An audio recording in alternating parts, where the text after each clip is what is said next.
સારી અયોધ્યા રામના શીલમાં ડૂબી છે. હવે તુલસીદાસજી પ્રસંગ બદલે છે. ગોસ્વામીજી એમ લખ્યું કે આ ચરિત્ર મેં તમને સંક્ષેપમાં કહ્યું, આગળની કથા સાંભળો. તુલસીજી આગળનું ચરિત્ર લખતા બોલે છે, વિશ્વામિત્ર મહામુનિ જ્ઞાની, વિશ્વામિત્ર વિશ્વામિત્ર મહામુનિ જ્ઞાની,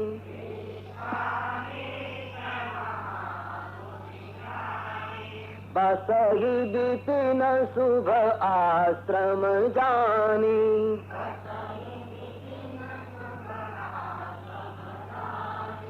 તહ જપ જોગ જગ્ય મુનિ કરહી, તહ જપ જોગ જગ્ય મુનિ, અતિ મારી ચ સુબાહુ ડરવી,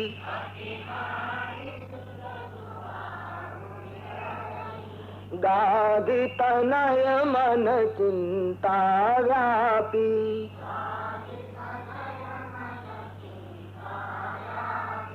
ગાધિ તનય મન ચિંતા વ્યાપી,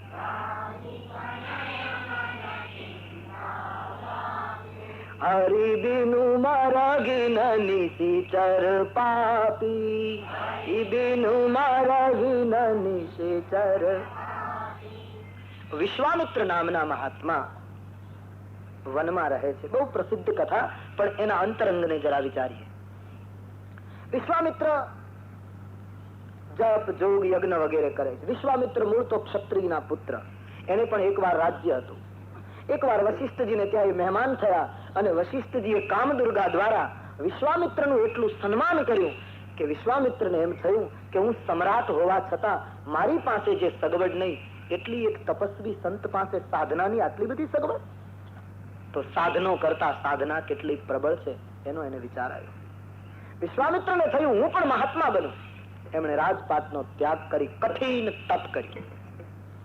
વિશ્વામિત્રના મનમાં એક પૂર્વગ્રહ બેસી ગયેલો કે ભગવાનને મેળવવા માટે બ્રાહ્મણ થવું જોઈએ, બ્રાહ્મણ બન્યા વગર ઈશ્વર ન મળે. આવો એક પૂર્વગ્રહ એના મગજમાં બેસી ગયો. તેથી એમણે ક્ષત્રિયપણાનો ત્યાગ કર્યો, તપ કરી, ઉપાસના કરી. એ પોતે બ્રાહ્મણની પંક્તિમાં પૂજાયા. શસ્ત્રો છોડી દઈ અને શાસ્ત્રો સ્વીકાર્યા. વિશ્વામિત્રજી યજ્ઞો કરવા લાગ્યા, પણ મારીચ અને સુબાહુ આવીને યજ્ઞમાં વિધ્વંસ કરવા લાગ્યા. શસ્ત્રો ઘણા પડ્યા છે, પણ શાસ્ત્ર ઉપાડ્યા. હવે શસ્ત્ર કેમ ઉપાડાય? વિશ્વામિત્રજી શસ્ત્ર લઈને વાર કરે તો રાક્ષસોને મારી શક્યા હોત, પણ હવે શસ્ત્ર કેમ ઉઠાવવા? કારણ કે વિશ્વામિત્રજીને ખબર છે હું શસ્ત્રથી મારી શકું, પણ હું તારી નહીં શકું. હવે તો સમાજને એવી વ્યક્તિની જરૂર છે, વિશ્વામિત્ર વિચારે, કે જે મારે પણ ખરો અને અંતમાં તારે પણ ખરો. હું કેવલ મારી શકું, તારી નહીં શકું. તેથી વિશ્વામિત્રજી ચિંતિત છે. શસ્ત્રો હતા, એને એક વિચાર હતો કે શસ્ત્રને ઉપાડનારો કોઈ આવશે. સમાજમાં જયારે જયારે મુશ્કેલી આવે ના, ત્યારે ઈશ્વર યુગ પ્રમાણે કોઈને કોઈ વ્યક્તિને સમાજની સમસ્યાનો ઉકેલ કરવા માટે ઉભો કરે, પણ એનો અર્થ એમ નથી કે મારે તમારે નિષ્ક્રિય બની જવું. વિશ્વામિત્રને ખબર છે કે શસ્ત્ર ઉપાડનાર કોઈ પ્રગટ થશે. મંથનની ગોળીને તળિયે ઝેર હશે તો નીકળશે. મંથન થશે, એમાં મૂળ વસ્તુ નીકળશે, આજ નહીં તો કાલ. ઈશ્વરે નક્કી કરી રાખેલું હોય, પણ માનવ નિષ્ક્રિય ન બની જાય એટલા માટે કથા. વિશ્વામિત્ર ચિંતિત જરૂર થયા. ભગવાન જ બધું કરશે, ભગવાન કોઈને નિમિત્ત બનાવશે. વિશ્વામિત્રજી વિચાર કરે યજ્ઞની રક્ષા માટે, આ મારી સુબાહુના વિધ્વંસ માટે, પણ મારાથી નિષ્ક્રિય ન બેસાય, કોઈ નીકળશે. મંથનની ગોળી ને તળિયે ઝેર હશે તો નીકળશે. કાં જગ સળગીને ભસ્મ થશે, કાં કોઈ જટાધર જાગી જશે. કાં જગ સળગીને ભસ્મ થશે, કાં આમાંથી કોઈ જટાધર જાગી જશે. મંથનની ગોળીને તળિયે ઝેર હશે તો નીકળ. પણ માણસે ચિંતિત બનવું જોઈએ. વિશ્વામિત્ર માટે શબ્દ બહુ સુંદર વાપર્યો, ગાધી તનય મન ચિંતા વ્યાપી. શસ્ત્રો પડ્યા છે, કોઈ ઉપાડનારા તત્વની જરૂર છે. ચિંતિત બન્યા છે, રાક્ષસો પરેશાન કરે છે, અમારા યજ્ઞો પૂરા થવા દેતા નથી. ભારતનો ઋષિ ચિંતિત બન્યો. શું કરવું? એક દિવસ ધ્યાનમાં બેઠા છે વિશ્વામિત્રજી, તો એને રામના દર્શન થયા. અયોધ્યાની અંદર રામ પ્રગટી ચુક્યા, રામનું રૂપ એને ધ્યાનમાં દેખાયું. વિશ્વામિત્રજી ચોંકી ગયા. કહો, જે બ્રહ્મને મેળવવા માટે મેં ક્ષત્રિયપણાનો ત્યાગ કરી અને હું બ્રાહ્મણ બન્યો, તો શું બ્રહ્મ ક્ષત્રિયને ઘરે જન્મ્યો? આખી ભ્રાંતિ પ્રભુએ તોડી. ઈશ્વરે જગતને બતાવ્યું વિશ્વામિત્રને માધ્યમ બનાવીને કે હે ઋષિ, મને મેળવવા માટે કોઈ એક વર્ણની પસંદગી યોગ્ય નથી. હું તો સર્વગ્રાહ્ય છું. બ્રાહ્મણ જ ઈશ્વરને પામી શકે એવું નથી. એક ભ્રાંતિ તોડવા માટે ક્ષત્રિયના કુળમાં જન્મ્યા. ઈશ્વર વર્ણનો વિષય નથી, ધ્યાન દો. આ ભ્રાંતિ તૂટવી જોઈએ. જાતિ રે પાતી નહીં હરિ કેરા દેશ માને. આપણી ગંગા સતી ગામડાની એક મહિલા પાનબાઈને કહેતી હતી કે હે પાનબાઈ, ઈશ્વરને મેળવવા માટે તો જાતિ રે છોડીને પાનબાઈ અજાતિમાં જાવ અને તોડવો વર્ણનો વિકાર. વર્ણનો વિકાર છૂટવો છે. જગતગુરુ શંકરાચાર્ય મહારાજની ઘોષણા છે, ન મે મૃત્યુ શંકા ન મે જાતિ ભેદ. ભારતીય સંસ્કૃતિનો પિતામહ એમ બોલ્યો કે મને કોઈ જાતિ ભેદ નથી, મને કોઈ મૃત્યુની શંકા નથી. ઈશ્વર વર્ણનો વિષય નથી. ઈશ્વર માટે અમુક જાતિની જરૂર નથી. સ્વયં રામજી બોલ્યા છે શબરીની સામે, શબરીજી જાતિ પાતિ કુલ ધર્મ બડાઈ. શબરીજી, હું જાત પાતને નથી જોતો, હું તો માનહું એક ભક્તિ કરતા હતા. વિશ્વામિત્રજીની ભ્રાંતિ રામજીએ તોડી. ધ્યાનમાં દેખાયું કે બ્રહ્મ ક્ષત્રિયને ઘરે જન્મ્યો. શાસ્ત્ર વેતાને ઘરે બ્રહ્મ જન્મવાને બદલે શસ્ત્રધારીને ત્યાં જન્મ્યો. જરા વિચિત્ર લાગ્યું. પણ ધ્યાનમાં દેખાયું ઋષિ ઇનકાર કેમ કરી શકે? રામનો અવતાર થઈ ચુક્યો એવો ખ્યાલ આવતા સવારમાં ઋષિઓને કહ્યું, તમે યજ્ઞને સુષુપ્ત રાખો, હું અયોધ્યા જાઉં છું. મને કંઈક અણસાર દેખાય છે, ઈશ્વરનું પ્રાગટ્ય થઈ ચુક્યું છે, હું જાઉં, રામને બોલાવી આવું. આપણા યજ્ઞની રક્ષા રામ કરશે. જન્મી ચુક્યો છે એવું લાગે છે, આમ વિશ્વામિત્રજી ઋષિઓને કહે છે. યજ્ઞ રક્ષા ઋષિઓને સોંપી વિશ્વામિત્રજીએ યાત્રા કરી. માણસે ચિંતિત થવું જોઈએ ધર્મ ઉપર મુશ્કેલી આવે ત્યારે, અને માણસે અયોધ્યા સુધીની યાત્રા પણ કરવી જોઈએ. નિષ્ક્રિય ન બનવું જોઈએ. વિશ્વામિત્રનું માધ્યમ બરાબર સમજો. જ્યારે સંસ્કૃતિ, ધર્મ અને આપણી અસ્મિતા ઉપર ઘા થતો હોય ત્યારે માણસે ચિંતિત થવું જોઈએ. માણસે થોડાક પગલા ભરવા જોઈએ. હું શું કરું ને મારાથી શું થાય, આવી વાતો છોડી દેવી જોઈએ. તું બીજું કઈ ન કરી શકે તો કઈ નહીં, જે કરતા હોય એની આડો ના આવતો એ ઘણું. આટલું તો તારાથી જરૂર થાય કે જે કાર્ય કરી રહ્યા છે એને અવરોધક ન બને. એના માર્ગમાંથી તો એક બાજુ ઉભો રહે, એને કામ કરવા દે. અમારાથી શું થાય ને અમે શું કરી શકીએ. ધર્મ અને સંસ્કૃતિની સમસ્યા ઉભી થાય ત્યારે આ દેશમાં દરેક વ્યક્તિએ ચિંતિત બનવું જોઈએ. આ દેશના, ગંગાના દેશમાં જન્મેલાની ફરજ છે.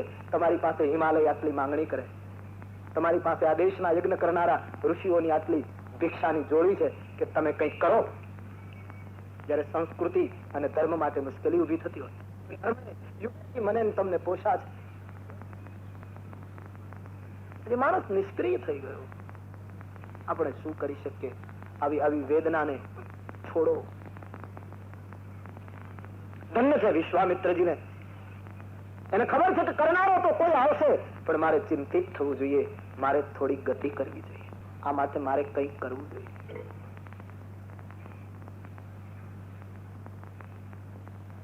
मानस જરાય નિરાશ ન થાય. मैं बार बार यादी दिला रहा हूं, रामायणના આધાર ઉપર રામાયણનું જે દર્શન છે, માણસો એમ માને આપણાથી શું થાય, આપણે પાપી, આપણે દીન, આપણે હીન, આપણે આમ. નહીં,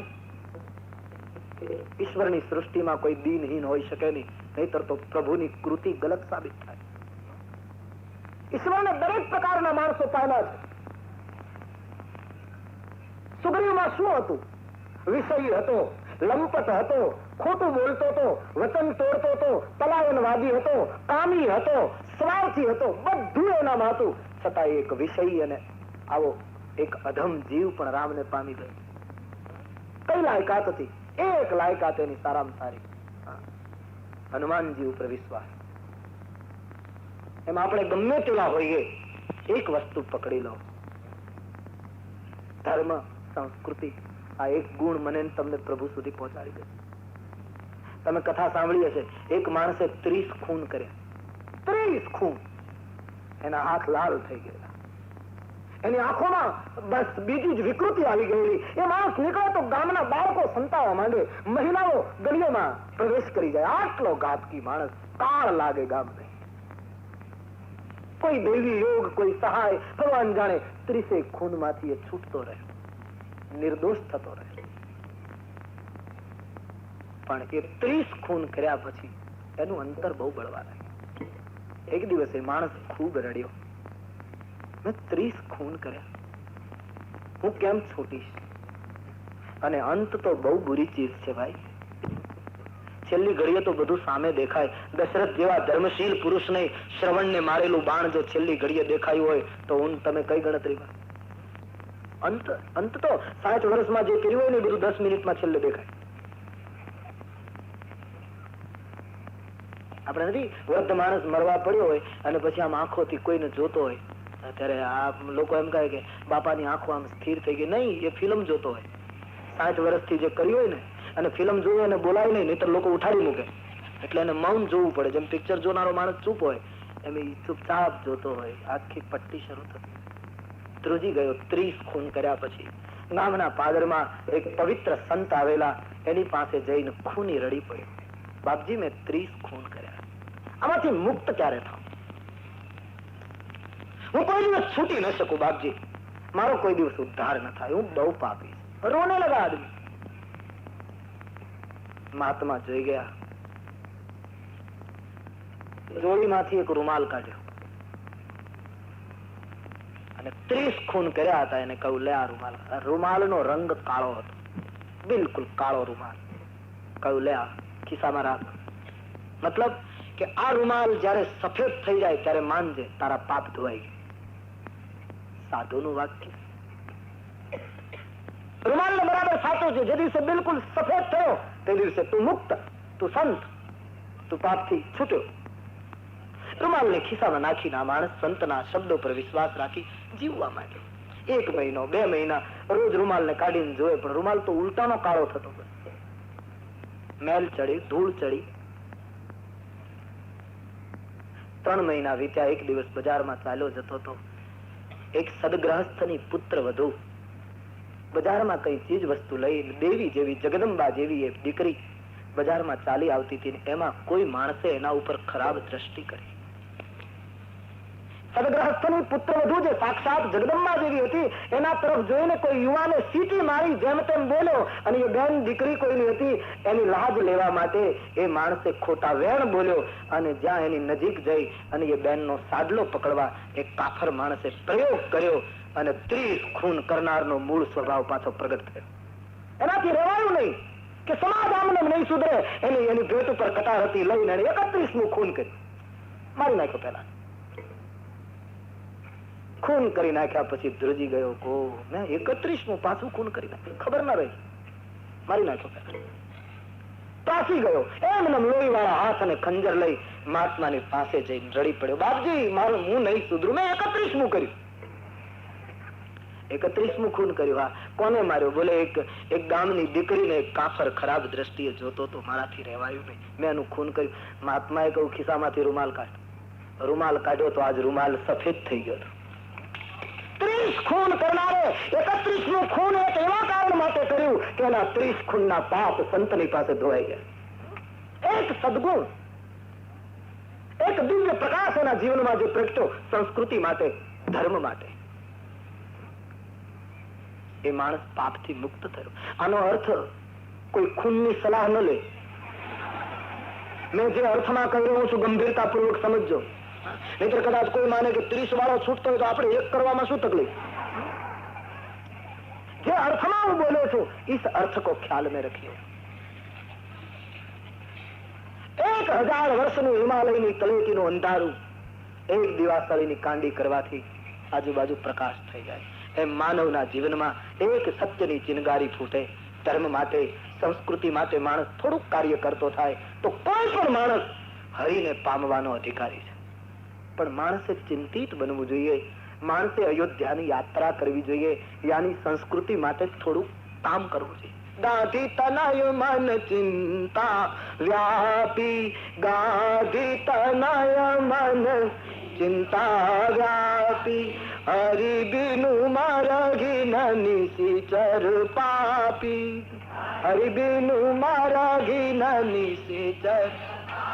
ભગવાન વગર આ રાક્ષસો નહીં મરે. શસ્ત્ર રામ ઉપાડશે અને મારશે અને પછી એને તારશે પણ ખરા. લાવ અયોધ્યા જાઉં. વિશ્વામિત્ર યજ્ઞને સોંપી અને મહાત્માજી અયોધ્યાની યાત્રા કરે પેદલ. મનમાં વિચાર કરે, હું બ્રાહ્મણ બન્યો, મને રામના દર્શન ન થયા. એક ગ્રહસ્થને ઘરે બ્રહ્મપુત્ર બનીને આવ્યો. વિચારોમાં ચડ્યા છે અને એ રામના વિચારમાં રસ્તો ક્યારે પૂરો થયો ખબર ન રહી. સરયુને કિનારે પહોંચ્યા છે. સરયુ જળમાં સ્નાન કર્યું છે. ભારતના મહાત્માઓ કેટલા સરળ હોય છે એનું આ દ્રષ્ટાંત છે.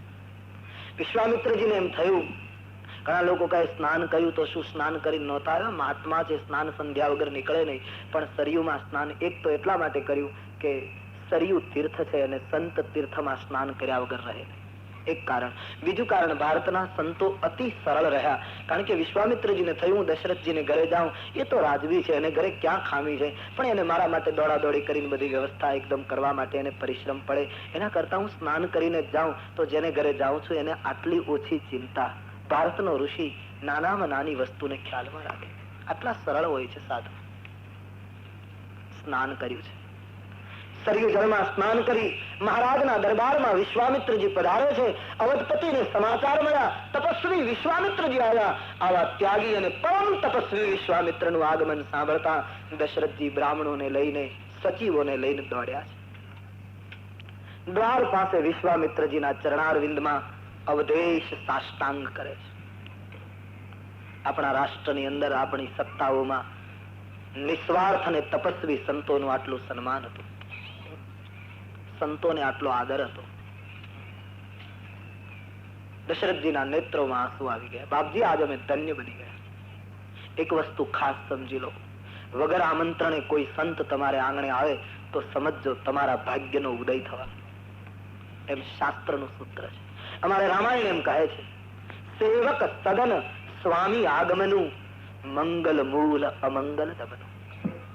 વગર આમંત્રણે આવી જાય તો તમે પરાણે ઉપાડી જાઓ તો એનું શરીર આવે, મન ના આવે. વિના આમંત્રણે કોઈ સંત આવે અને સંત આવશે, લાયકાત પૂરી કરો. દરિયો થઈ જાઓ, નદીઓ એની મેળાએ આવશે. સાગર જેવા થઈ જાઓ, સમુદ્ર જેવા ગંભીર બનો, સંતોની સરિતાઓ એની મેળાએ આંગણે આવીને ઉભી રહેશે. સંતનું આગમન થતા દશરથજી બહુ સુંદર બોલ્યા છે. બાપજી, આપણા પુરાણોમાં કથા આવે છે. હવે વિશ્વામિત્રજીને કહ્યું, બાપજી મેં શું પુણ્ય કર્યા એની મને ખબર નથી, પણ એક વસ્તુ આજ નક્કી થઈ ગઈ કે મારા રઘુવંશમાં મારા પૂર્વજોએ બહુ પુણ્ય કર્યા. મારા પૂર્વજોના પુણ્યના પરિણામે આપ સંતનું આગમન થયું, મારી ભૂમિ પવિત્ર થઈ. સ્વાગત કર્યું. બાપજીને રાજભવનમાં લઈ ગયા છે. તુલસીદાસજી વર્ણન કરે છે, રાણીઓએ વંદન કર્યું. રામ લક્ષ્મણ ભાઈઓ આવ્યા, વિશ્વામિત્રને પગે લાગ્યા. રામજીને જોતા વિશ્વામિત્રજી એક નજરે જોઈ રહ્યા. ધ્યાનમાં જે દેખાયું એ જ આ તત્વ છે. ખેંચાયું મન, આકર્ષિત થયા. પણ જ્ઞાની માણસ છે, જલ્દી કબૂલ નહીં કરે. પ્રમાણ જોશે, પ્રમાણ માંગ્યા પછી, મેળવ્યા પછી જ નિર્ણય કરશે. કેવલ જ્ઞાની છે. આમાં વર્ણન આવે છે, વિશ્વામિત્રજીને ભોજન કરાયું, પ્રેમથી આદરથી સંતને જમાડ્યા. થોડી વાર દશરથજીએ કહ્યું, બાપજી આપ થાક્યા હશો, થોડી વાર વિશ્રામ કરો. સંતને આરામ કરવા દીધો અને વિશ્રામ થયા પછી અતિ વિવેકથી મહારાજ દશરથજીએ પૂછ્યું કે હી કારણ આગમન તુમારા. પ્રભુ, આપના આગમનનું કારણ શું? અમે આપની શું સેવા કરીએ? કેટલો વિવેક છે, કેટલી મર્યાદા છે. સ્વાગત, પૂજન, ભોજન, વિશ્રામ. પછી પૂછ્યું, બાપજી આપના આગમનનું કારણ, અમે શું સેવા કરીએ? વિશ્વામિત્રજીએ દશરથજીને કહ્યું, રાજવી, કારણ વગર કોઈ કોઈની પાસે નથી જતું. હું એક કામ લઈને આવ્યો છું. ચિંતિત ચહેરે ભારતના એક મહાન રાજવીને, ભારતનો એક તપસ્વી સંત ધર્મ અને યજ્ઞ માટે પોતાની ચિંતા રજૂ કરી રહ્યો છે. રાજવી એક ચિંતાનો વિષય છે. શું? અસુર સમૂહ સતાવહી મોહી મેં યાચન આયુ નૃપતો. રાજવી અમને અસુરો સંતાપ આપવા માંગે છે, રાક્ષસો અમને ત્રાસ આપે છે, અમારા જપ યજ્ઞ પૂરા નથી થતા, જગતના કલ્યાણ માટે અમે સાધના કરીએ અને રાક્ષસો આવી આવી યજ્ઞોને અટકાવે છે. હે રાજવી, હું તારી પાસે ભીખ માંગવા આવ્યો છું. દશરથજી નીચું જોઈ ગયા. દશરથજી માટે આ વાક્ય શરમજનક હતું, કારણ કે સમ્રાટની પાસે એક સંતને ભીખ માંગવી પડે એ સમ્રાટ માટે યોગ્ય નહોતું. સમ્રાટની ફરજ હતી મહાત્માઓના આશ્રમમાં જઈ અને સંતોની સંભાળ લેવી. જગ કારણ માટે જેને દેહ ધારણ કર્યા હોય, નિસ્પૃહી બની જગતના હિતમાં જે પોતાના શ્વાસો અર્પણ કરતા હોય, એવા મહાપુરુષોની સંભાળ લેવી એ રાષ્ટ્રના માલિકની ફરજ હતી. રઘુવંશના તિલક, તમે અમારા આશ્રમે સંભાળ લેવા ન આવ્યા એટલે અમારે અનુષ્ઠાન છોડી તમારા દ્વારે ભીખ માંગવા આવવું. રાજવી નીચું જોઈ ગયા. જે સમાજમાં સંતોને ભીખ માંગવી પડે એ સમાજ ઉન્નત ન ગણાય, એ સમાજ બહુ શિક્ષિત ન ગણાય જ્યાં સંતોને ભીખ માંગવી પડે. ભારતનો ઋષિ માંગે નહીં. આજ વિશ્વામિત્રને માંગવું પડ્યું એ કાળની કરુણા હતી. નહીં તો વિશ્વામિત્ર માંગે આટલો મોટો પુરુષાર્થી સંત, જે ક્ષત્રિયમાંથી બ્રાહ્મણ બની શકે તપ કરીને. માણસ કોઈની પાસે ભીખ માંગે બુદ્ધિમાં ઉતરતું નથી. વિશ્વામિત્ર જેવો પુરુષ માંગે, એની અયાચકતા અદભુત હતી, છતાં યાચના કરે. અને રાજવી કાન ખોલીને સાંભળી લો, હું તમારી પાસે સંપત્તિ માંગવા નથી આવ્યો. અમારા આશ્રમને સંપત્તિની જરૂર નથી. અમે તો ઝૂંપડીમાં રહેનારા માણસો છીએ. મારા આશ્રમને તમારા શસ્ત્રોની જરૂર નથી, કારણ કે શસ્ત્રો મારી પાસે પુષ્કળ છે. તો બાપજી, મહારાજ, મને તમારી પણ જરૂર નથી, તમારા સૈનિકોની પણ જરૂર નથી. તો મને એક વસ્તુ જોઈએ છે, આપી શકશો? શું? અનુજ સમેત દેહુ રઘુનાથ. આ રામ નાના ભાઈ સાથે તમે મને અર્પણ કરી દો. મને એમ લાગે છે દશરથજી, તમે નથી કરી શક્યા એ તમારા બાળકો કરી શકશે. રાક્ષસોનો વિનાશ થશે, અમે સનાથ થઈશું, અમારા મહાત્માઓની સાધના પૂરી થશે. રાજકુમારો મને સોંપી દો. હું સંપત્તિ નથી માંગતો, હું તમારી સંતતિ માંગુ છું. ભારતનો ઋષિ પૈસા ન માંગે, ગ્રહસ્થોની પાસે એટલું કહે કે આ દેશની સંસ્કૃતિ માટે તમારો એક એક દીકરો કામે લગાડો. આ ભિક્ષા મહાત્માઓની છે. એક એક સંતાનને ગ્રહસ્થોએ કહેવું જોઈએ, તું ધર્મ માટે કંઈક કર, તું તારા દેશની અસ્મિતા માટે કંઈક કર. રામ રાજ્ય લાવવું હોય તો અમારી ગાદી ઉપરથી સતત એક નમ્રતાપૂર્વકની અપીલ છે કે દરેક ગ્રહસ્થ પોતાના સંતાનોને આ શિક્ષણ આપે. બહુ દૂરદ્રષ્ટિ કરવાથી રામ રાજ્ય નહીં આવે. રામ રાજ્ય કરવા માટે વ્યક્તિગત જીવનથી શરૂઆત થવી જોઈએ. દરેક ગ્રહસ્થ પોતાના બાળકોને આ શિક્ષણ આપે, તારે ધર્મ માટે, તારે સંસ્કૃતિ માટે, તારે રાષ્ટ્રના ગૌરવ માટે કંઈક કરવું જોઈએ. તું આ દેશમાં જન્મ્યો છે, આવું શિક્ષણ મા બાપ આપે. આની બહુ જરૂર છે.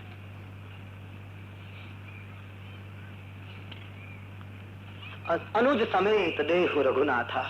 રામ આપી દો.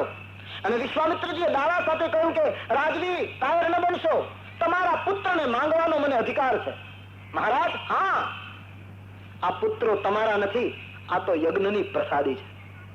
તમે પુત્ર કામેષ્ટિ યજ્ઞ કરો ને તેથી તમને પુત્રો મળ્યા. તો યજ્ઞની કૃપાથી જે પુત્રો મળ્યા હોય એ પુત્રને યજ્ઞની રક્ષા માટે મૂકવા એ તમારી ઈમાનદારી પૂર્વક ફરજ થઈ જાય.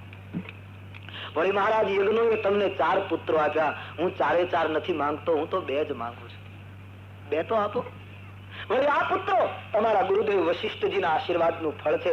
તો એક ઋષિના આશીર્વાદથી પુત્રો મળ્યા છે, તો એક ઋષિનું કામ કરવા માટે તમારે ન મોકલવા જોઈએ. દેહ ભૂપ મન હર્ષિત તજહુ મોહ અજ્ઞાન ધર્મ સુયસ નૃપ તુમ કહ ઇન કહ અતિ કલ્યાણ. કાયરતા અને મોહ છોડી રાજવી રામ મને સુપ્રત કરી દો. એક ઋષિની માંગણી, કલ્પના બહારની માંગણી સાંભળતા મહારાજ દશરથજી ધ્રુજી ગયા, આંખમાં આંસુ આવી ગયા. વિશ્વામિત્ર મહારાજને જેને કહ્યું હતું કે માંગો હું શું સેવા કરું, એ જ દશરથજી રામની માંગણી સાંભળતા વિશ્વામિત્રજીને કહે, મહારાજ આપે બરાબર ન માંગ્યું. ચોથે પાન પાયું સુત ચારી, ચોથે પાન પાયું સુત ચારી, વિપ્ર કહ્યું નહીં બચન બિચારી, વિપ્ર કહ્યું નહીં બચન બિચારી, વિપ્ર કહ્યું નહીં બચન બિચારી, વિપ્ર કહ્યું નહીં બચન બિચાર. દશરથજી રડી પડ્યા. બાપજી આપ વિચાર કરીને નથી માંગતા. વૃદ્ધાવસ્થામાં મને 4 પુત્રો મળ્યા. આપ જરા વિચાર તો કરો. મારી ભૂમિ માંગો, મારો ખજાનો માંગો, રાજપાટ માંગો, અરે પ્રાણ માંગો તો દેહમાંથી પ્રાણ આપી દઉં. બાપજી દેહ પ્રાણ તે પ્રિય કછુ નાગી, દેહ પ્રાણ તે પ્રિય કછુ ના.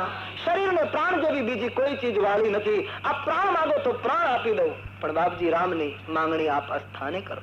સબ સુત પ્રિય મોહી પ્રાણ કી નાઈ, સબ સુત પ્રિય મોહી પ્રાણ કી નાઈ, રામ દેત નહીં बनही गोसाई, राम देत न बनही, राम देत नहीं बनही गोसाई, राम देत नहीं.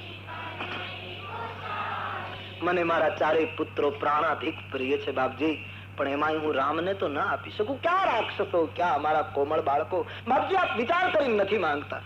વિશ્વામિત્રની માંગણીને દશરથજી લાગણી વશ બનીને પુત્ર મમતામાં બંધાઈને ઠુકરાવે. હું રામ નહીં આપું. વિશ્વામિત્રજીને દશરથજીએ વિપ્ર કહી દીધા.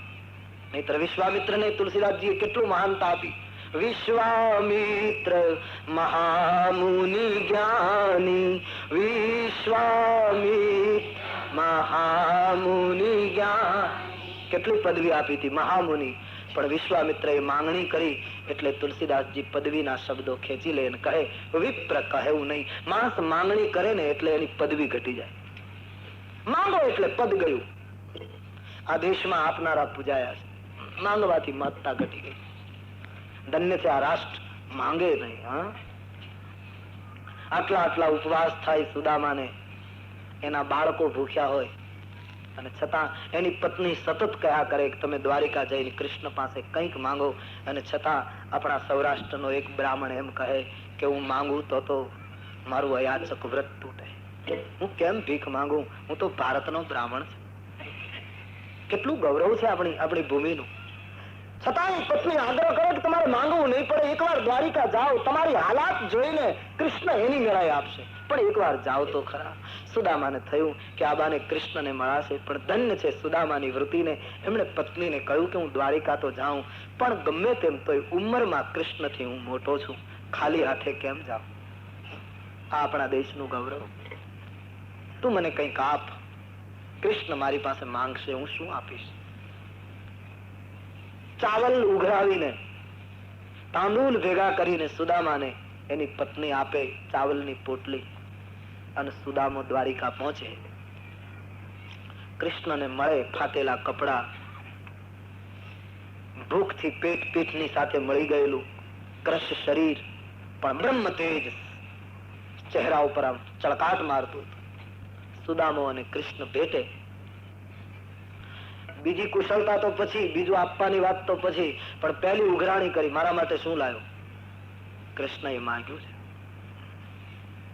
સુદામાને એમ થયું આટલો મોટો રાજભવન, આ બધી રાણીઓ મારી મશ્કરી કરે કે આવો મિત્ર, અને આમાં મારા ચોખા જોશે તો રાણીઓ વધારે મશ્કરી કરશે કે વાહ મિત્ર બહુ મોટી ભેટ લાવ્યો. એટલે સુદામો પોટલીને બગલમાં દબાવવા લાગ્યો, પણ કૃષ્ણની આંખથી છુપવું ન રહ્યું. કહ્યું મારા ભાભીએ કંઈક આપ્યું છે, તું છુપાવે. એકદમ ઝડપ કરી સુદામાની બગલમાંથી ચોખા લઈ અને મુઠ્ઠી ભરી ભરી ખાવા લાગ્યા. વિદ્વાનોએ કહ્યું કૃષ્ણ ચાવલ નહોતા ચાવતા, પણ એ સુદામાની દરિદ્રતાને ચાવતા હતા. હવે સુદામાની ગરીબી નહીં રહે.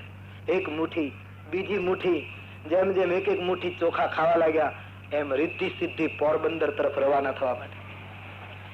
છેલ્લી મુઠ્ઠી ભરીને બધું ખલાસ થયું. લક્ષ્મીજી ને રૂક્ષ્મણી મુશ્કેલીમાં મુકાયા કે હવે અમારો વારો છે જવાનો. ભગવાન કૃષ્ણનો હાથ પકડી લીધો, સુદામાને સ્નાન કરાવ્યું, દિવ્ય વસ્ત્ર અને અલંકારો પહેરાવ્યા, સુદામાને જમવા બેસાડ્યા. સુદામા વિચાર કરે આટલો મોટો આદર આપ્યો, મારું માન સાચવ્યું, મને ખૂબ સત્કાર્યો, પણ આ માણસ કેમ પૂછતો નથી કે તારો વ્યવહાર કેમ ચાલે? કઈક વાત નીકળે તો આડકતરી રીતે કહી દો. કૃષ્ણનો નિયમ, કૃષ્ણએ નક્કી કર્યું કે સુદામો માંગે નહીં ત્યાં સુધી આપવું નહીં, અને સુદામો કહે હું મરું પણ તારી પાસે માંગુ નહીં, તારી અમીરી તને સમર્પિત. જમવા એવી કથા આવે છે, જમવા બેઠા. કૃષ્ણની દ્વારિકાનું ભોજન એટલે તો એનું શું વર્ણન હોય? 56 ભોગ જાણે ધરાયા હોય આવો થાળ પીરસાયો. કૃષ્ણએ કહ્યું ભોજન. સુદામાએ કોળિયો તો લીધો, પણ ભૂખ્યા બાળકો સામે દેખાવા માટે. બ્રાહ્મણનો હાથ કાપી ગયો. એક બાપ છે. સુદામાના નેત્રો સજળ થઈ ગયા. અંતર્યામી કૃષ્ણ સમજી ગયા. સુદામા ખાવના. સુદામાને થયું મારા બાળકો ભૂખ્યા છે, હું કેમ ખાઉં? પણ જો નહીં ખાઉં તો કૃષ્ણને દુઃખ થશે. અંતરને મજબૂત કરી સુદામો જમે છે. રોકાયા. ભૂતકાળની ઘણી વાતો થઈ, ઘણા દિવસ થયા. સુદામાને થયું હવે જવું જોઈએ. કૃષ્ણને એમ કે આજ માંગશે, કાલ માંગશે. સુદામો માંગતો નથી. સુદામાએ વિચાર્યું કે ખેર આ માણસ કઈ પૂછતો નથી તારું કેમ ચાલે છે, પણ મને જે ઘરેણા પહેરાવ્યા છે આ ઘરેણા જો આમનામ રહેવા દે ને તો એક માળા વેચી નાખીશ તોય મારું ચાલ્યા કરશે. કૃષ્ણ સમજી જાય કે હું સમજી ગયા કે હું માળા રહેવા દઉં તો તું વેચે ને. ઘણા દિવસ પછી સુદામાએ વિદાય માંગી. ભગવાન કૃષ્ણએ સેવકોને સૂચના આપી કે સુદામાના કપડા અને અલંકારો જે આપણે આપ્યા છે ઉતારી લો, અને એની ધોતી જે ધોઈને રાખી હોય પાછી આપી દો. બધા અલંકારો લઈ લીધા છે. સુદામા જોઈ રહ્યો કે તે દિવસે સાંદીપનીના આશ્રમમાં મારા હાથમાં અડધા ખાધેલા ફળ આંચકી આંચકીને ખાઈ જતો તો મને ભૂખ લાગી, અને આજ માળાઈ ઉતારી લીધી. બધું ઉતારી આપ્યું. એ જ ફાટેલી ધોતી, એ જ લાકડી. સુદામો વિદાય લે છે. બડા સુંદર પ્રસંગ. ગોમતી ને કિનારે શ્રી કૃષ્ણ સુદામાને વળાવવા આવે. દોસ્તી તો જુઓ. હા, હરી ના વિસારે એને હરી ના વિસારે. मैंने कल भी कहा था जानत प्रीत रीत रघुराई. પ્રભુના જેવી પ્રેમની રીત કોણ જાણે? પ્રસંગ બહુ સુંદર છે. છેલ્લી ક્ષણો બહુ કરુણાથી ભરેલી હતી સુદામાના વિદાયની. આપને સુના હોગા. સુદામા જયારે વિદાય લે છે ત્યારે શ્રી કૃષ્ણ સુદામાને વંદન કરે. સુદામા આવજે. સુદામાની આંખમાં અશ્રુ આવે છે. ગોવિંદ, હા હું તો ગરીબ માણસ છું કૃષ્ણ, હું તો તને બીજું શું કહી શકું, પણ ગોપાલ તારો ને મારો જૂનો સંબંધ છે. એક વાત કહું. શું? ગોપાલ તારે બહુ મોટું કામ કરવાનું છે. એક વિનંતી સ્વીકારીશ કૃષ્ણ? શું? તારા શરીરને સાચવજે. આટલી સલાહ સુદામાએ આપી ત્યારે કૃષ્ણની આંખમાંથી અશ્રુ વહ્યા. કૃષ્ણને એમ લાગ્યું કે આજ સુદામો નથી બોલતો, આજ નંદ બાબા બોલે છે. આજ નંદ બોલે છે એવું તે દિવસે અનુભવાયું. સુદામો વિદાય થાય. કૃષ્ણ સજળ નેત્રે પાછા હવેલીમાં આવે છે. રાણીઓએ પ્રશ્ન કર્યો કે મહારાજ આટલી બધી ગરીબી મિત્ર ને તમે એક મોતીની માળા એને ના આપી? કૃષ્ણની આંખમાં આંસુ છે. રાણીઓને કહ્યું નિષ્ઠુર નથી, મારે સુદામાને આપવું હતું એ મેં મોકલી આપ્યું, પણ એના શરીર ઉપર જો કોઈ ઘરેણા રહે ના તો મારા ભક્તની બદનામી થાય. સુદામાએ માંગ્યું નથી, એ હું અને તમે બધા જાણીએ છીએ, પણ ગળામાં માળા પહેરીને જાતને તો લોકો એમ કહે કે ભલે ને નથી માંગવું કરે, બાકી કૃષ્ણની પાસે માંગીને આવો લાગે. તો મારા સંતનું અયાચક વ્રતને લોકો જુદી રીતે જોત, સંતની પદવી ન ઘટે એટલા માટે હું થોડો નિષ્ઠુર થયો છું. સુદામો ઘરે આવે પછી તો રિદ્ધિ સિદ્ધિનો ઢગલો થયેલો. આખી કથા મારે તમને કહેવું છે કે ભારતના સંતો માંગતા નથી, આપે છે. વિશ્વામિત્રજી કહે પુત્ર આપી દો, સંતતિ આપો. દશરથજી ઇનકાર કરી દીધો. વશિષ્ઠજી ઉભા થયા. રાજવી, ઋષિની અવગણના ન કરાય, એક સંત માંગે છે, આપી દો. અને જ્યાં રઘુકુળ ગુરુ બોલ્યા એટલે દશરથજી ચૂપ થઈ ગયા. આપણા દેશના ગુરુની પદવી, ગુરુ બોલ્યા પછી બીજું કઈ બોલાય? આટલી લાગણી પુત્ર ઉપર, જેને વિશ્વામિત્રને એમ કહ્યું કે તમે વિચાર કરીને નથી બોલતા, પણ જ્યાં ગુરુદેવે કહ્યું કે પુત્ર સોંપી દો, એ જ ક્ષણે દશરથજી ચૂપ થઈ ગયા. રામ લક્ષ્મણના હાથ છોડી દીધા. ગુરુ આજ્ઞા.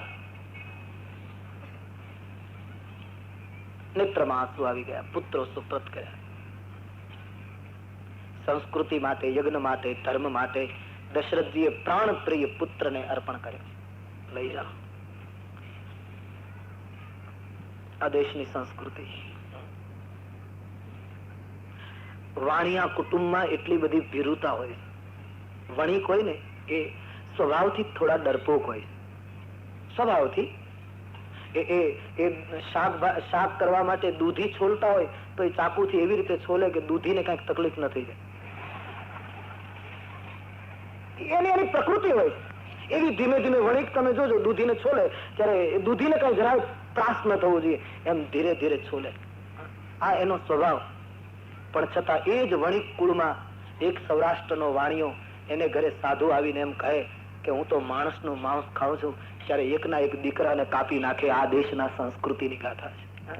જે દૂધીનું ધ્યાન રાખે કે એને વસમું ન લાગવું જોઈએ, એ માણસ એકના એક દીકરાને કાપી નાખે. સંસ્કૃતિ માટે, ધર્મ માટે. આજ રાજવીએ પોતાના સંતાનો સુપ્રત કરી દીધા. જાઓ બેટે ઋષિનું કાર્ય કરવા. રામ લક્ષ્મણ પિતાજીને ગુરુને વંદન કરીને કહે છે અમે રાણીવાસમાં અમારી માતાને પ્રણામ કરી આવીએ. પુત્રોને મેળામાં નહોતા મોકલવાના, પુત્રને ઉત્સવમાં નહોતા મોકલવાના, પુત્રોને રાક્ષસ સાથે લડવા મોકલવાના. પરિણામ કાલે શું આવશે એની ખબર નથી. બંને ભાઈઓ રાજભવનમાં આવ્યા. કૈકેયી માને, સુમિત્રાને, કૌશલ્યા માને પ્રણામ કરીને કહ્યું ઋષિ કાર્ય કરવા જઈએ છીએ, માં અમને આશીર્વાદ આપો. સંતોનો એવું મંતવ્ય છે કે એ વખતે કૈકેયી અને સુમિત્રા રડી પડેલા. આજ પહેલી વાર રામ અયોધ્યાની બહાર જાય. કૈકેયીને લાગી આવ્યું, સુમિત્રાજી રોને લગી. માં મત રો. સંતો એમ કહે છે કૌશલ્યાજી રડ્યા નહીં, જનેતાને આંસુ નહીં આવ્યા. કારણ કૌશલ્યાજીને રામ જયારે જવાની તૈયારી કરે ત્યારે પેલા વૃદ્ધ જ્યોતિષીના જોશ યાદ આવ્યા કે રામના જોશ જોવા માટે એક વૃદ્ધ બ્રાહ્મણ આવેલા અને એને તે દિવસે એમ કહેલું કે તમારો પુત્ર કુમાર થશે ત્યારે એક મહાત્મા આવશે અને મહાત્મા એને લઈ જશે અને પછી તમારો દીકરો એક કોઈ પણ માને દીકરો જલ્દી પરણે એની બહુ ઉતાવળ હોય. પછી વહુ આવ્યા પછી તો ભલાને ઉપાધિઓ શરૂ થાય, પણ કેમ જલ્દી પરણે આ એક દરેક માતાનો એક ઈચ્છા હોય છે. તેથી કૌશલ્યા અંતરમાં રાજી થયા. રામના લગ્ન થશે, રામ પરણીને આવશે, તેથી હસ્તે મુખે રાઘવને વિદાય આપી. બંને ભાઈઓ વિશ્વામિત્રજીની સાથે પુરુષ સિંહ દૌદૂર હર્ષિ ચલે મુનિભાઈ હરણ કૃપા સિંધ મત ધીર અખિલ વિશ્વ તારણ કરણ. પુરુષમાં સિંહ સમાન બંને ભાઈઓ પેદલ મહર્ષિની સાથે ચાલવા લાગ્યા. રામજીને એમ થયું લાવ લીલા કરું. વિશ્વામિત્રજીને હજુ નક્કી નથી થયું કે આ બ્રહ્મ છે.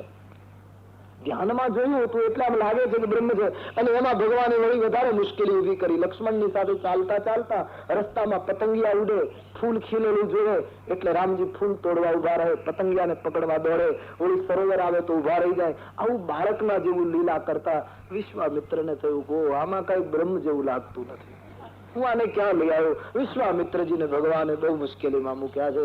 લક્ષ્મણજી સમજી ગયા કે ભગવાન એક વૃદ્ધ મહાત્માને તકલીફમાં મૂકી રહ્યા છે. ભગવાનની બાળ સહજ લીલા છે.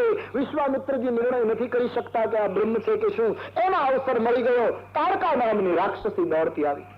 કે ચલે જાત મુનિ દીન દિખાઈ સુની તાળિકા ક્રોધ કરી. તાડકાએ જોયું, એકદમ શસ્ત્રો લઈને તાડકા દોડી. વિશ્વામિત્રજીને અવસર મળી ગયો કે આ તાડકા બતાવું. રામને કહ્યું, રાઘવેન્દ્ર, આ તાડકાના સંતાનો યજ્ઞમાં વિધ્વંસ કરે. અને જ્યાં તાડકાને બતાવી, બાળપણાનો જે સહજ સ્વભાવ ક્યાં ગયો એ ખબર ન પડી. ભગવાન રામે જ્યાં તાડકાને જોતા નિશંગ ઉપર હાથ ગયો. ગોસ્વામીજી કહે, તીર ખેંચી એક અહિમાન પ્રાણ હારી લીના અને દીન જાની તેહી નિજ પદ દીન. ભગવાને ભાથામાંથી તીર ખેંચ્યું, તાડકાની સામે તાક્યું. રામજીના અવતાર કાર્યના શ્રી ગણેશ થયા. શુભારંભ થયો. રામજીએ રાક્ષસના વિનાશના શ્રી ગણેશ કર્યા. ત્યારે રાક્ષસને પ્રથમ ન માર્યો, રાક્ષસીને પ્રથમ મારી. તુલસીદાસજી એમ કહેવા માંગે છે કે રાક્ષસને માંગતા પહેલા રાક્ષસને જન્મ આપનારી ભૂમિકાનો નાશ કરવો, દુર્ગુણનો નાશ કરતા પહેલા જેમાંથી પાપ પ્રગટે છે પાપની બુનિયાદને ખલાસ કરવી. અને તેથી ભગવાન રામે તીર ફેંક્યો, તાડકા ધરતી ઉપર પડી. હજુ વિશ્વામિત્રને ખાતરી નથી થઈ કે આ બ્રહ્મ છે. વિશ્વામિત્ર એમ માન્યું કે રાજકુમાર છે, શસ્ત્ર વિદ્યામાં નિપુણ છે, યોગ્ય લક્ષ્ય લેવાઈ ગયું, કદાચ તીર વાગી ગયું, રાક્ષસી પડી જાય, પણ એનો અર્થ આ બ્રહ્મ છે એમ નથી થતો. ભગવાને જોયું કે હજી મહારાજ માનવા તૈયાર નથી, એટલે પ્રભુએ બીજું કામ કર્યું. બાણ મારી પછાડી, પણ મસ્તક પાસે જઈને એની આંખ સામે જોયું. એની દીનતા જોતા દીન જાની તેહી નિજ પદ દીના. તાડકાને ગતિ આપી, મુક્તિ આપી અને પોતાનું શરણ આપ્યું. શરણારવિંદમાં તાડકાને પોતાની શરણાગત કરી અને મુક્તિ આપી. આ દ્રશ્ય જોયું ત્યારે વિશ્વામિત્રજીને ખાતરી થઈ. તબ ઋષિ નિજ નાથ જીયચીની, તબ ઋષિ નિજ નાથ જીયચીના.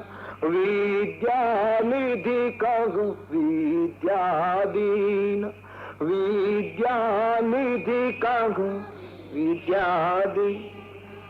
ગતિ આપી ત્યારે વિશ્વામિત્રને ખાતરી થઈ કે બ્રહ્મ છે. કારણ કે બ્રહ્મ જ કરી શકે, મારી પણ શકે અને તારી પણ શકે. હું તો કેવલ મારી શકત, તારી ન શકત. વિશ્વામિત્રને ખાતરી થઈ, પૂર્ણ અવતાર થઈ ચુક્યો. શસ્ત્રો રામને અર્પણ કરી, પોતાની વિદ્યા બધી રામને અર્પણ કરી. ભગવાન રામ લક્ષ્મણને આશ્રમમાં લાવી અને ભક્તિભાવથી કંદમૂલ ફળ ભગવાનને સમર્પિત કર્યા. વિશ્વામિત્રના આશ્રમમાં રામજી પધાર્યા. ઋષિઓ રામના દર્શન કરીને ધન્ય બન્યા. આગળની કથા આવતીકાલ સવારે 9 વાગે. ત્યાર સે બોલીએ બોલો રામચંદ્ર ભગવાન શ્રી બાલકૃષ્ણ લાલ કી, સદગુરુદેવ કી. ઓમ નમઃ પાર્વતી પતય હર હર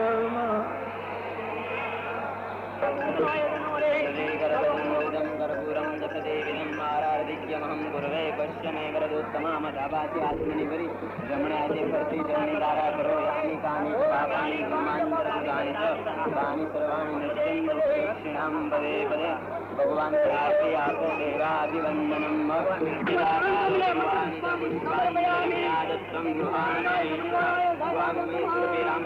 ये स्वयंसेवक भाइयों मोजेश्वरी अंक લઈ ગયા છે, તેઓ કાર્યાલયમાં પાછા આપી જશો.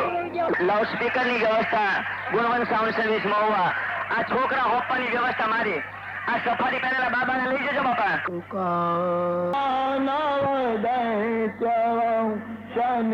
કરીએ કે આ સમય બગડ્યો છે, કાળ ખરાબ થઈ ગયો છે, ફલાણું થયું છે. તુલસીદાસજીએ ઉત્તરકાંડમાં લખ્યું છે, માણસને કંઈ કરવું નથી અને કાલહિ કર્મહિ ઈશ્વરહિ મિથ્યા દોષ લગાય. માણસ શું ન કરી શકે? જીવનમાં સત્ય અને સમર્પણના ભાવ આવવા જોઈએ. જ્ઞાન હોય, બુદ્ધિ હોય, પદવી હોય, અધિકાર હોય, મોટો વેપાર હોય, પણ જીવનમાં દિવ્ય વૃત્તિ ન હોય તો શું કામ? સત્ય અને સમર્પણ સમાજના એક મારો જે નિયમ છે એ પ્રમાણે હું મુનાફો લઈશ મારા કુટુંબ માટે. બાકી હું કોઈના ગળા નહીં કરું, કોઈનું લોહી નહીં ચૂસું. દરેક વ્યક્તિ પોતપોતાના ક્ષેત્રમાં સત્ય અને સમર્પણનો સિદ્ધાંત જો સ્વીકારી લે તો જગતની કાયા પલટ થઈ જાય. પણ હું ગઈકાલે કહેતો હતો કે રૂપિયા દેખાય છે એટલે ભલભલા પ્રતાપ ભાનુઓ દોડે છે. સમાજને જો ક્રાંતિ કરવી હોય તો પ્રત્યેક વ્યક્તિએ જાગૃત થવું. મારી અપીલ ખાસ કરીને યુવાન ભાઈ બહેનોને છે, એક એવું નવું જાગરણ પેદા કરો સમાજમાં. અમને ગમે તે થશે, અમને રોટી નહીં મળે તો ભૂખ્યા રહીશું, અમારા જીવનમાં અસત્યનું આચરણ નહીં આવવા દે. અમને કપડા નહીં મળે તો અમે ફાટેલા સીવીને પહેરી લઈશું, પણ અમારા જીવનમાં અસત્યને પ્રવેશવા નહીં દઈએ. આમ કરવાની જો તૈયારી હોય તો હરેક વ્યક્તિનું જીવન એ વિશ્વામિત્રનો યજ્ઞ છે. હરેક વ્યક્તિનું જીવન એ કૌશિકનો મહાયજ્ઞ છે. આમ કરવાની જો તૈયારી હોય તો, અને જો એ ન કરી શકીએ તો પેલા પોલીસમેન જેવું.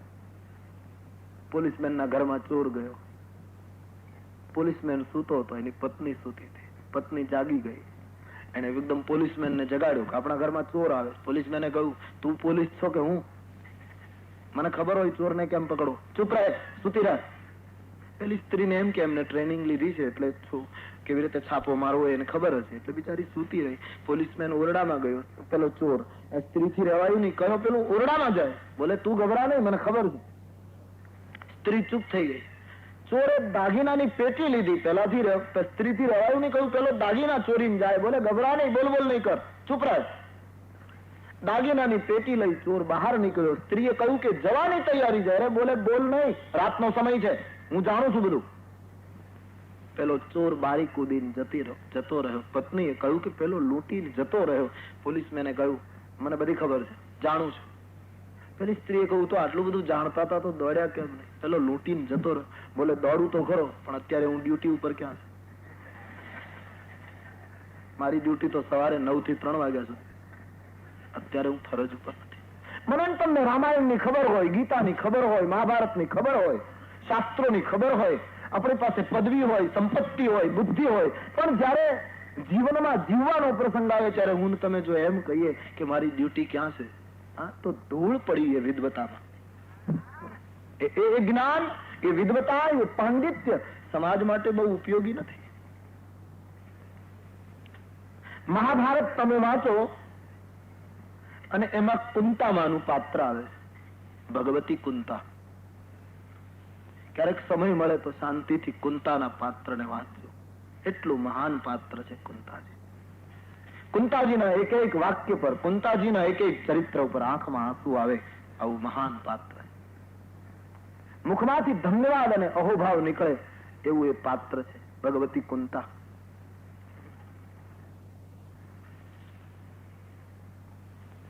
મહાભારતની કુંતાનું પાત્ર વાંચી હું તમે આનંદ અનુભવીએ, ધન્યવાદ આપીએ, પણ આપણા પાડોશમાં કોઈ વિધવા કુંતા બેઠી હોય, જેને દીકરો ન હોય, પતિ મૃત્યુ પામ્યો હોય, મજૂરી કરીને પેટ ભરતી હોય, અને પાડોશમાં આપણા લતામાં કોઈ વિધવા સ્ત્રી, એનું નામ કુંતા હોય, અને એ વિધવા સ્ત્રીને હું તમે આદર ન આપીએ, એની સંભાળ ન લઈએ, તો મહાભારતની કુંતા મને તમને મદદ કરી શકે?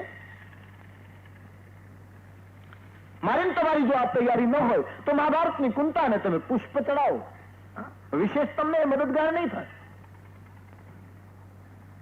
મહાભારતની કુંતા તો મદદગાર થાય, તમારી આજુબાજુમાં કોઈ કુંતાઓ ભૂખી તો નથી. તપાસ કરો, ચારે બાજુ જોવો, ઈશ્વરે તમને અવસર આપ્યો હોય તો. એ જીવન યજ્ઞ છે. ભરોસા હૈ ઇસ જિંદગી કા, ક્યા ભરોસા હૈ ઇસ જિંદગી. ક્યારે આંખ બંધ. મહાત્માઓ ઉપર કૃપા કરીને રામજી થોડા દિવસ આશ્રમમાં રોકાયા છે. એક દિવસ વિશ્વામિત્રજીએ રામજીને કહ્યું, રાઘવ, હા બાપજી, આપ કહેं તો અયોધ્યા મૂકી જાઓ, અને આપ જો ઈચ્છે તો આપને જનકપુર લઈ જાઓ. બોલે કેમ પ્રભુ? બોલે તમે જયારે યજ્ઞ પૂરા કરવા જ નીકળ્યા છો તો મારો યજ્ઞ તો તમે પૂરો કરાયો, પણ રાજર્ષિ જનકનો એક ધનુષી યજ્ઞ અધૂરો પડ્યો છે. આપની યાત્રા યજ્ઞ પૂર્તિની યાત્રા છે, તો મહારાજ ત્યાં પણ રાવણ અને બાણાસુર જેવા આવી અને એના યજ્ઞમાં વિધ્વંસ કરે છે. એક મહારાજનો યજ્ઞ પણ કમસે કમ પૂરો કરી દો. આપ જનકના ધનુષ યજ્ઞમાં પધારે. ધનુષ યજ્ઞ શબ્દ સાંભળતા ભગવાન રામ વિશ્વામિત્રજીની સાથે તૈયાર બાબાજીને લીખી દિયા, ધનુષ જગ્ય સુની રઘુકુલ નાતા, ધનુષ જગ્ય સુની ધનુષ જાગ્ય સુની રઘુકુલ નાથા, ધનુષ હર્ષી ચલે મુનિ બર કે સાથા, હર્ષી ચલે મુનિ બર કે, હર્ષી ચલે મુનિ બર કે સાથા.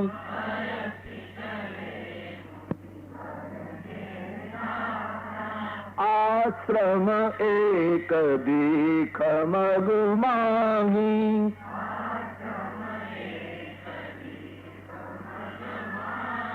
ધનુષ યજ્ઞની વાત સાંભળતા બંને ભાઈઓ વિશ્વામિત્ર આદિ મહાત્માઓની સાથે પેદલ યાત્રાનો આરંભ કરે છે. વનરાયને જોતા જોતા રામજી આગળ વધે. રસ્તામાં એક આશ્રમ આવ્યો, બિલકુલ શાંત. જીવ જંતુ જ્યાં ફરકતું નથી, વૃક્ષના પાન પણ સમાધિમાં હોય એવું લાગે છે. એ આશ્રમમાંથી પવન પસાર થાય છે તો પવનને પણ એમ લાગે છે કે અહીંયા કોઈને હું મુશ્કેલીમાં ન મૂકી દઉં, એટલે ધીમે ધીમે પવન વહે છે. આશ્રમની એકાગ્રતા, આશ્રમની શાંતિ જોઈ ભગવાન રામ આકર્ષાયા. આશ્રમના દ્વાર પર બિલકુલ રસ્તાની એક બાજુએ કોઈ પણ વ્યક્તિનું ધ્યાન જાય એવી રીતે એક પથ્થરની શિલા પડી છે, ચટ્ટાન પડી છે. શિલા દેહ જોઈ, આશ્રમનું શાંત વાતાવરણ જોઈ, આશ્રમની એકાગ્રતા જોઈ રામજીએ મહર્ષિ કૌશિકને પૂછ્યું, બાપજી આ કોનો આશ્રમ છે? અહીં કોઈ દેખાતું કેમ નથી? આ પથ્થર દેહ કોણ પડ્યું છે? બતાવો ના પ્રભુ. રામજીએ વિશ્વામિત્રજીને પૂછ્યું. આશ્રમ મહર્ષિ ગૌતમ ઋષિનો હતો. બહુ પ્રસિદ્ધ કથા છે, આપણે સાંભળી. બ્રહ્માજીએ એક સુંદર સ્ત્રી ઉત્પન્ન કરી, અહલ્યા. અહલ્યાનું સૌંદર્ય જોઈ દેવરાજ ઇન્દ્ર એના તરફ મોહિત હતો. ઇન્દ્રની ઈચ્છા હતી આ સ્ત્રી બ્રહ્મા મને આપે તો સારું. બ્રહ્માએ વિચાર કર્યો કે આટલી સુંદર સ્ત્રી એક ભોગીને આપવા કરતા ગૌતમ યોગીને આપે. તેથી આ સ્ત્રી એમણે ગૌતમ ઋષિને આપી. ઇન્દ્રનો મોહ એમનેમ રહ્યો. એક દિવસ ઇન્દ્ર વેશ પલટો કરીને ગૌતમના આશ્રમમાં આવે છે. વહેલું પ્રભાત કરાવી દીધું, અવાજ કરાવીને ગૌતમ સ્નાન કરવા જતા રહ્યા. ઇન્દ્રનું આગમન થયું ગૌતમના વેશમાં, અને ઇન્દ્રએ પણ ભૂલ કરી, અહલ્યાએ પણ ભૂલ કરી. ઓચિંતા ગૌતમનું આગમન થયું. અહલ્યા અને ઇન્દ્રને જોઈ ગૌતમે શાપ આપ્યો છે. અહલ્યા, તારી બુદ્ધિ કામમાં જડ બની, મારો શાપ છે, તું પથ્થર થઈ જઈશ, શિલા થઈ જઈશ, અચેતન થઈ જઈશ. ઇન્દ્રને શાપ આપ્યો કે ઇન્દ્ર તું સ્વર્ગમાંથી નીચે ઉતર્યો ભોગ માટે, તે ઋષિઓના આશ્રમને પણ ન છોડ્યા, તે આટલા બધા પુણ્ય કર્યા, એ પુણ્યનો તે દુરુપયોગ કર્યો. જા, મારો શાપ છે. ઇન્દ્ર, તારા શરીરમાં 1000 છિદ્ર પડી જશે, ભંગ પડી જશે. માટીના ઘડામાં એક નાનું એવું કાણું હોય તો ધીમે ધીમે પાણી બધું બહાર નીકળે, એમ તારા શરીરના ઘડામાં 1000 કાણા પડશે. તારો પુણ્યનો પ્રવાહ ધીમે ધીમે બધો બહાર નીકળી જશે. ઇન્દ્ર શાપિત, અહલ્યા શાપિત, બંને સંતના પગમાં પડી ગયા, અમારી ભૂલ થઈ ગઈ, માફ કરો. અને અંતે સંતનું હૃદય કોમળ હોય એટલે દયા આવી ગઈ. આ શાપાનુગ્રહ કરતા ગૌતમે કહ્યું, અહલ્યા, તારી મુક્તિ યાની તારામાં પુનઃ ચૈતન્ય, રામજીનું આગમન થશે અને રામના ચરણનો સ્પર્શ થશે ત્યારે તારામાં ચેતના પ્રગટશે. ઇન્દ્રને કહ્યું, જનકપુરમાં રામનો વરઘોડો નીકળશે ત્યારે એ વરઘોડાના દર્શન કરવામાં તારા 1000 છિદ્રો નેત્ર બની અને પ્રભુનું દર્શન કરીને કૃતાર્થ થશે. બસ આ શાપ આપ્યો ત્યારથી અહલ્યા જડ બનીને પડી હતી. એને કોઈ બોલાવતું નહોતું, એની સાથે કોઈ વાત કરતું નહોતું, એની પાસે કોઈ આવતું નહોતું. પથ્થર બની ગઈ. એનો અર્થ પથ્થરની જેમ સ્થિર, ચટ્ટાન કી તરહ અબોલ. અહલ્યાને એમ લાગ્યું કે મારી ચંચળતાએ મને ભોગ તરફ આકર્ષિત કરી. હવે મારી ચંચળતાને હું એવી કેન્દ્રિત કરી લઉં કે હું નિષ્ઠામાં સ્થિર થઈ જાઉં. બસ એકાગ્ર બની ગઈ મહિલા, માનો ચટ્ટાન હો ગઈ. કેટલી મોટી ભૂલ! સંસારી સ્ત્રી જો આવી ભૂલ કરે તો પણ સમાજમાં દંડિત બને. ઋષિની પત્ની આવી ભૂલ કરે એ કેટલું ખતરનાક પગલું ગણાય. અને એ કાળમાં ખૂબ રડી અહલ્યા, પથ્થરની જેમ સ્થિર થઈ ગઈ. મહાત્માનો શાપ નહોતો, મહાત્માનો આશીર્વાદ હતો કે એક મહિલાની ભોગી ચંચળતાને એને સ્થિરતામાં ફેરવી નાખી. એની ચંચળ વૃત્તિને એને એકાગ્ર કરી નાખી. ગૌતમે પથ્થરની જેમ પડી છે. એને ખબર પડી કે હવે હું ક્યાંય નહીં જઈ શકું. હવે તો હું એવી સ્થિર બનું કે મારો ઉદ્ધાર કરવા સ્વયં રામ આવે. વિશ્વામિત્રજીએ આખી કથા કહી, રામજીને સૂચના આપી, રાઘવ ગૌતમ નારી શાપ બસ ઉપલ દેખ ધરી ધીર. વિશ્વામિત્રજી એક સંત છે, એક મહાપુરુષ છે, એક દીનહીન તરફ એના હૃદયમાં કરુણા છે. તેથી રામજીને આગ્રહ કરે છે. આ ગૌતમના પત્ની અહલ્યા છે, શાપને લીધે પથ્થર બની ગઈ છે. રાઘવ, તમારા વગર પતિતને પાવન કોણ કરશે? ચરણ કમલ રજ ચાહતી કૃપા કરહુ રઘુબીર. વિશ્વામિત્રજી હુકમ નથી કરતા. વિશ્વામિત્રજી રામને પ્રાર્થના કરે છે, પ્રભુ પતિત